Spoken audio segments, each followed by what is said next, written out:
Hello friends, welcome to my YouTube channel. आज हम लोग देखेंगे सिंप्लेक्स मेथड का क्वेश्चन को कैसे सॉल्व करते हैं। तो अगर आप मेरा सिंप्लेक्स मेथड का पहला वीडियो नहीं देखे हैं तो ऊपर आई बटन में क्लिक करके आप एक्सेस कर सकते हैं। तो चलिए देखते हैं कैसे इसको सॉल्व करते हैं। तो सबसे पहली बात आपको ये ध्यान में रखना कि ये जो क्वेश्चन का ऑब्जेक्टिव फंक्शन है इसको हम लोग ऑब्जेक्टिव फंक्शन बोलते हैं। ये मैक्सिमम टाइप का होना चाहिए, मैक्स जेड होना चाहिए। और दूसरी ये जो कांस्टेंट है ये मिनिमाइजेशन होना चाहिए, लेस देन। सो तब हम लोग इस पे सिंप्लेक्स मेथड को अप्लाई कर सकते हैं। तो मेरा पहला स्टेप होता है इक्वलाइज द कांस्टेंट। कांस्टेंट को इक्वलाइज करना है। इक्वलाइज कैसे करेंगे चलिए देखते हैं। स्लैक वेरिएबल को ऐड करके इक्वलाइज करते हैं। पहला होता है इक्वलाइजेशन, ठीक है। तो ये कांस्टेंट है x1 plus x2 plus s1। एक वेरिएबल ऐड करते हैं जिसको बोलते हैं स्लैक वेरिएबल। आगे देखेंगे स्लैक वेरिएबल होता क्या है।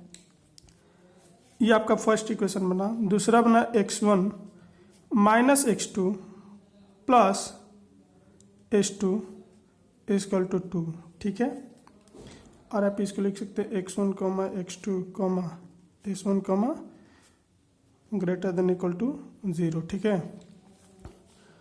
और आपका ऑब्जेक्टिव फंक्शन क्या बन जाएगा, max Z equal to 3x1 plus 2x2 plus 0 into s1 plus 0 into s2। तो बात आती कि ये s1 और s2 क्या है। Here s1 and s2 are called slack variable. Slack variable basically होता है कि जो इक्वेशन होता है उसको इक्वलाइज करने के लिए हम लोग कुछ ऐड करते हैं। तो जो यहाँ ऐड किए s1 s2 ये स्लैक वेरिएबल इसको बोला जाता है। उसके बाद मेरा स्टेप आता है, नेक्स्ट स्टेप में हम लोग टेबल बनाएंगे। स्लैक वेरिएबल इक्वलाइज कर दिया, उसके बाद टेबल बनाते हैं। तो ये CV हो गया, टेबल का नाम देंगे CV, BB, XB, ठीक है, x1 x2 s1 s2, ठीक है।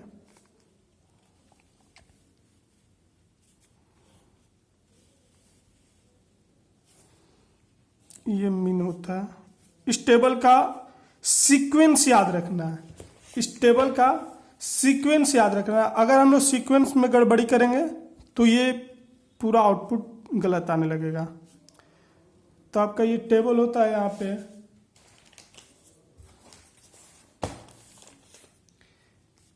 XB बाई की कॉलम, ठीक है। इसको बड़ा कर लीजिएगा।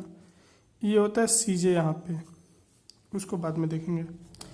तो ये BB CB क्या हुआ है यहाँ पे, CB को बोलते हैं coefficient in objective function of slack variable. Slack variable का जो कॉफिशिएंट है उसको इसमें बोलते हैं, इसको इसमें भरते हैं। पहले इसको ये लिख लेते हैं यहाँ पे। CJ क्या होता है, coefficient of slack variable, coefficient of objective function. तो ये क्या हुआ, 3 हुआ, 2 हुआ, 0 हुआ, 0 हुआ, ठीक है। तो ये जो कॉफिशिएंट हुआ इसको यहाँ भर देते हैं, ठीक है। BB को बोलते हैं बेसिक वेरिएबल। s1 s2 यहाँ पे बेसिक वेरिएबल है, याद रखना। s1 और s2 आपका बेसिक वेरिएबल रहे। और अब टाइम है कि XB में क्या भरे भाई। तो ये जो ये कांस्टेंट का राइट साइड वाला है 4 और 2 उसको यहां भर देंगे, लिख देंगे। अब इसमें क्या भरें, इसमें क्या फिल करें, तो इसमें कॉफिशिएंट ऑफ, फिर से सुनिए, कॉफिशिएंट ऑफ कांस्टेंट। तो ये क्या हुआ कांस्टेंट, ये 1 है, 1 है, ये 1 है, यहाँ कुछ नहीं है, s2 का नहीं तो 0 वैल्यू, ठीक है। ये 1 है, ये -1 है, ये 1 है, ये 0 है। नेक्स्ट आता है जेड निकालना। नेक्स्ट स्टेप होता है जेड निकालना। तो जेड कैसे निकलता है? जेड निकलता है ये into this plus this into this. फिर से मैं बोल रहा हूं, ध्यान से सुनिएगा। This into this, this into this. तो 0 इंटू 1 0 प्लस 0 इंटू 1 0। ठीक है, फिर करेंगे वैसे ही जैसे x1 के साथ किए, x2 के साथ वैसे भी करेंगे, s1 के साथ वैसे, s2 के साथ वैसे सेम करना है। तो जी के 0 इंटू 1 0 प्लस 0 इंटू -1 -0। तो वैसे करें 0 हो जाएगा ये भी 0 इंटू 1 0 प्लस 0 इंटू 0 0। ठीक है, ये भी 0 इंटू 0 0 0 इंटू 1 0। तो अब निकालते हैं जेड जे माइनस सी जे। जेड जे आपका 0 है, सी जे आपका 3 है, तो -3। उसके बाद 0 है -2 0 0। तो हमको ये बात ध्यान में रखना है कि ये जो जेड जे माइनस सी जे है ये हमेशा पॉजिटिव आना चाहिए। जैसे पॉजिटिव आएगा वैसे हम लोग इसको स्टॉप कर देंगे, वो मेरा ऑप्टिमल सॉल्यूशन होगा। ठीक है तो हमको अब देखिए यहाँ पे क्या बोलता है की कॉलम। तो हमको पहले की कॉलम फाइंड करना होगा। की कॉलम कैसे फाइंड करते हैं? तो most negative element in Z J minus C J. तो देखिए -2 है -3, सबसे मोस्ट निगेटिव ये -3। तो इसका जो अबव रो रहेगा, कॉलम रहेगा, उसको हम लोग सर्कल कर देते हैं। इसको बोलते हैं की कॉलम। ठीक है, इसको क्या हम लोग बोलते हैं? इसको बोलते हैं की कॉलम। तो अब यहाँ वैल्यू लिखेंगे, क्या बोल रहा है? एक्स बी माइनस की कॉलम। तो 4 डिवाइडेड बाई 1 4, 2 डिवाइडेड बाई 1 2। उसके बाद देखते हैं, अब इसमें देखेंगे, अब हमको फाइंड करना की रो। क्या फाइंड करना? की रो। की रो फाइंड करने के लिए देखते हैं smallest positive integer, smallest positive integer. तो मेरा ये रहा, तो ये मेरा की रो हो गया। This is called key row and this is called key column. और ये जो इंटरसेक्शन बना, ये जो इंटरसेक्शन बना, इसको बोलते हैं आउट गोइंग एलिमेंट। इसको क्या बोलते हैं? Out going element. तो फिर से हम लोग नेक्स्ट टेबल बनाते हैं। ये इंटरसेक्शन आउट, तो ये बाहर जाएगा। ठीक है, तो ये बाहर जाएगा, तो इसका करस्पॉन्डिंग कॉलम में क्या वैल्यू है? x1। तो इसको इससे रिप्लेस कर देंगे। देखिए नेक्स्ट टेबल कैसे बनता है, मैं दिखाता हूं एक बार। सी बी दिख रहा, सी बी, बी भी, X B, x1 x2 s1 s2। ठीक है,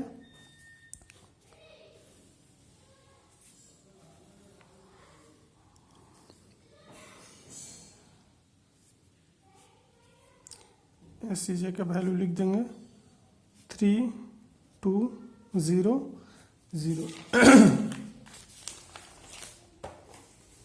3 2 0 0। ठीक है, तो आप किसको रिप्लेस किए? x1 को s2 से, तो यहाँ x1 आ जाएगा। ठीक है, s1 एज यूजुअल रहेगा, इसका ये एज यूजुअल रहेगा। अब देखेंगे x1, ध्यान रखेंगे ऑब्जेक्टिव फंक्शन में x1 के करस्पॉन्डिंग क्या वैल्यू है? यहाँ क्या बोले, यहाँ कॉफिशिएंट रखते हैं, जो यहाँ रहेगा उसका कॉफिशिएंट रखेंगे। तो x1 का कॉफिशिएंट देखिए 3 है, तो यहाँ 3 रख देंगे। xb का वैल्यू है 2 है। तो हमको एक बात ध्यान में रखना है कि हमको आइडेंटिटी मैट्रिक्स बनाना होता है। हमको आइडेंटिटी मैट्रिक्स बनाना होता है किसका? s1 x1 का। तो आइडेंटिटी मैट्रिक्स होता है 1 0 0 1। ठीक है, ये ध्यान में रखना है। तो हमको जो ये वैल्यू होगा आउटगोइंग एलिमेंट, ये वाला 1 होना चाहिए, और उसका ऊपर में या फिर नीचे में जो भी एलिमेंट हो उसको हम लोग को 0 करना है। रो मल्टीप्लिकेशन डिवाइड कुछ भी करके इसको जीरो करना है।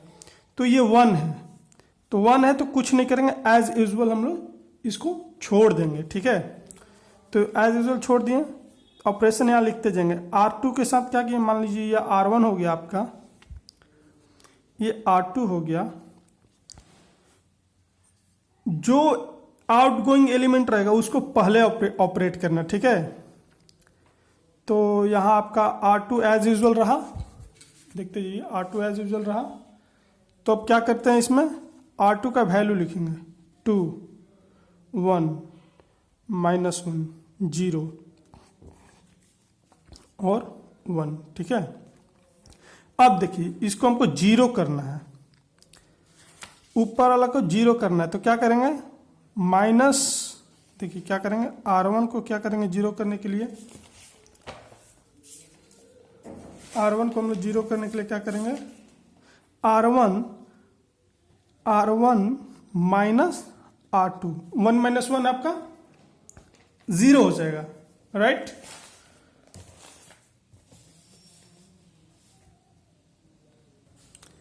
ठीक है, R1 माइनस R2 करेंगे, तो R1 माइनस R2 किए तो आपका ये वैल्यू को भूल जाना है, R2 का वैल्यू आपका ये रहेगा। ठीक है, तो R1 का वैल्यू है 4, R1 का वैल्यू है 4, दिख रहा है, R1 का वैल्यू है 4, R2 का वैल्यू है 2, तो 4 - 2 2 हो जाएगा। ठीक है, वैसे ही इसको करना है, 1 - 1, R1 का वैल्यू है 1, R2 का वैल्यू 1, तो 1 - 1 0, 1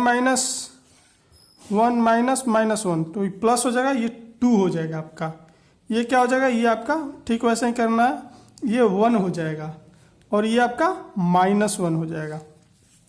ठीक है, उसी प्रोसेस को करना, जेड निकालना उसी प्रोसेस से। जेड के लिए क्या करते हैं, जेड के लिए कि इसको इससे मल्टीप्लाई करते हैं प्लस इसको इससे मल्टीप्लाई करते हैं। ठीक है, ठीक वैसे ही इसको इससे मल्टीप्लाई करेंगे, इसको इससे मल्टीप्लाई करेंगे।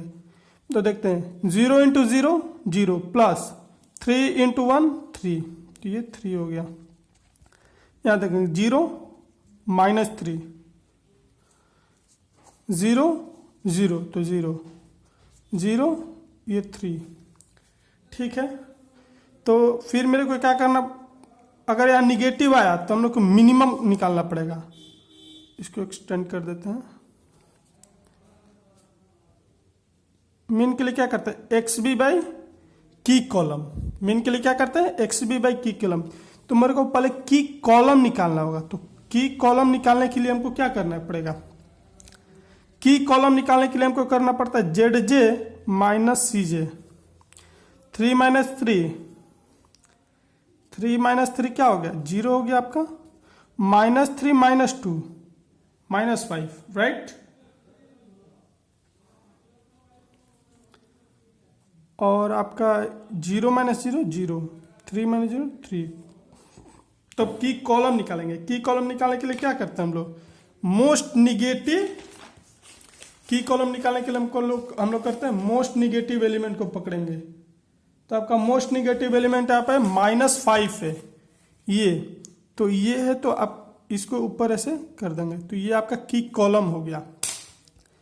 तो अब की कॉलम मिल गया, तो फिर यहाँ फाइंड करेंगे की रो फाइंड करना होता है ना, तो उसके लिए 2 / 2 1 हो गया, 2 / -1, ये क्या होगा -2, राइट। देखिए हम लोग इसको नहीं लेंगे क्योंकि ये निगेटिव है, हम लोग इसमें वैल्यू किसका लेते हैं, minimum value of integer. Integer मतलब ना 0 ना माइनस में, ओनली पॉजिटिव वैल्यू, तो ये ले लेंगे।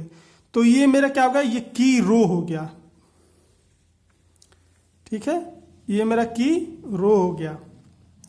तो यहां पे आउटगोइंग एलिमेंट क्या है, मेरा आउटगोइंग एलिमेंट है मेरा 2, इसके ऊपर क्या है x2, तो अब x2 को S1 से हम लोग रिप्लेस कर देंगे। देखिए तो प्रीवियस टेबल में हम लोग देखे थे, क्या देखे थे, ये आउटगोइंग एलिमेंट है, तो S2 को रिमूव कर देंगे किससे, S1 को। तो मेरा BB का वैल्यू क्या हो जाएगा, मेरा BB का वैल्यू हो जाएगा x2 x1। तो ये देखेंगे इसमें x2 x2 का वैल्यू क्या है, कॉफिशिएंट क्या है 2, तो उसको यहाँ 2 लिख देंगे। x1 का कॉफिशिएंट क्या है 3, तो यहाँ 3 लिख देंगे। ठीक है, अब देखिए जैसे ये इसको की तो हम क्या बोले, इसको 1 करना है, इसको 1 करना है, अब बाकी उसके ऊपर या नीचे 0 कर देना बस, उसी रो में, उसी कॉलम में, और किसी में नहीं। और जब उस कॉलम के पे अप्लाई करेंगे तो सब पे अप्लाई करना होगा। देखिए जैसे 2 है, तब 2 है, इसको हमको 1 करना है, तो क्या करेंगे 2 से 2 को डिवाइड कर देंगे तो ये 1 बन जाएगा। तो चलिए करते हैं, इसके लिए क्या करेंगे, ये R1 हो गया आपका, ये R2 हो गया। ठीक है, तो अब हम लोग R1 पे क्या अप्लाई करेंगे, R1 पे अप्लाई करेंगे R1 divided by 2, R1 divided by 2। तो हम लोग इसको इंटायर रो को यहां से लेके यहां तक को 2 से डिवाइड कर देंगे, तो करेंगे तो क्या मिलेगा यहाँ पे, 2 से इसको डिवाइड किए, 2 डिवाइडेड बाई 2 1 हो गया, 0 डिवाइडेड बाई 2 0, 2 डिवाइडेड बाई 2 1 हो गया, 1 डिवाइडेड बाई 2 1/2 हो गया, ये -1/2 हो गया। ठीक है, अब बात आती है कि इसको कैसे फिल करेंगे। तो इसको फिल करने के लिए मेरे को यहाँ 0 करना है, ये 1 है, ये 1 है, इसको हम 0 करना है, तो इसको प्लस कर देंगे।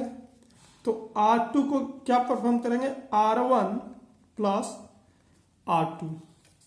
ठीक है, तो R1 प्लस R2, ये वाला वैल्यू भूल जाना है।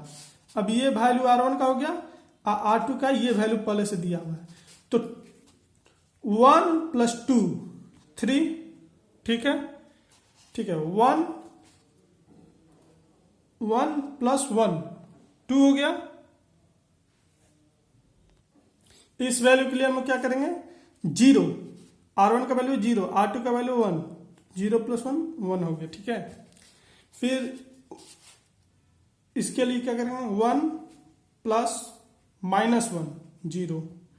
ठीक है, वैसे ही करेंगे तो ये आपका 1/2 हो जाएगा, ये भी आपका 1/2 हो जाएगा। तो अब हमको क्या निकालना है, ZJ निकालना है।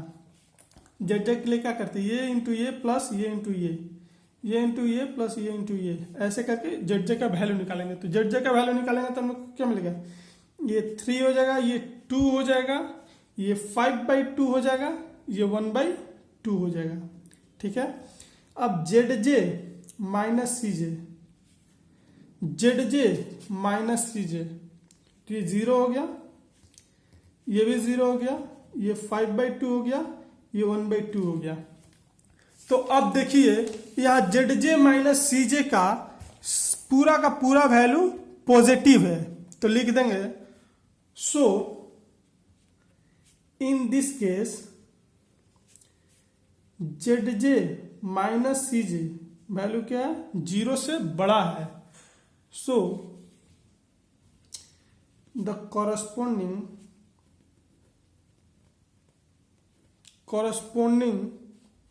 वैल्यू क्या हो जाएगा, x1 का करस्पॉन्डिंग वैल्यू क्या है, x1 का वैल्यू है 3, x2 का वैल्यू है 1। सो आपका क्वेश्चन में क्या था, ये max z equal to 3 × x1 plus 2 × x2। तो यहाँ वैल्यू रख देंगे 3 × 3 2 × 1 9 + 1 10। ये मेरा क्वेश्चन कंप्लीट हो गया। मिलते हैं नेक्स्ट वीडियो में, तब तक के लिए गुड बाय।